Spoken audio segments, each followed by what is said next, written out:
Hey there! Do you dream of scoring 90% marks in your English exam, but your laziness is holding you back? Don't worry, because I've got your back. I'm going to tell you some simple, practical, easy, step by step strategies by which you can ace your English exam without overwhelming yourself. So let's dive right in. Now, most English papers start with comprehension. So let's begin right there. Now, first things first, skim the passage to grasp the main idea. Then look at the questions and go back to the passage to locate the specific answers.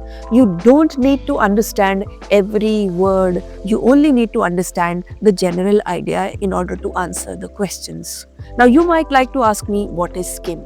Your passage is divided into various paragraphs, and skimming is when you quickly look at the first sentence and the last sentence of that paragraph and move on. That will give you a major idea about what this paragraph is all about. Sounds simple, isn't it?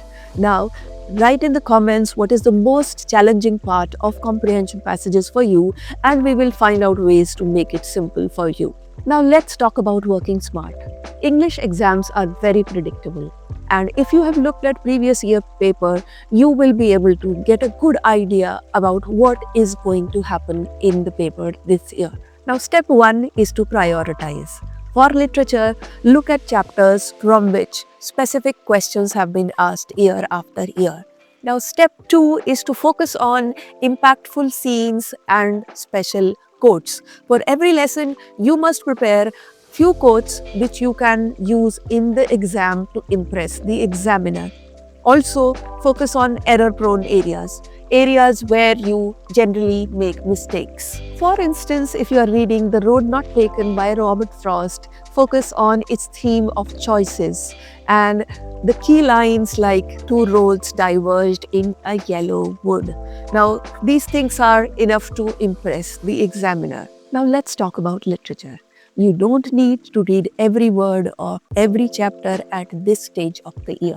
Instead, you can focus on reading the summaries or short explainer videos online. These will help you understand key themes, character arcs, and important events without wasting hours. For example, if you are reading Deep Water by William Douglas, focus on how Douglas overcomes his fear of water, and also some key quotes like, "All we need to fear is fear itself." Now that is enough to nail your answers. Writing articles, letters, and reports and speeches can seem overwhelming, but there is a very easy way to handle it. Prepare templates. For articles and speeches, stick to 3-4 common topics like environment, education, and social media.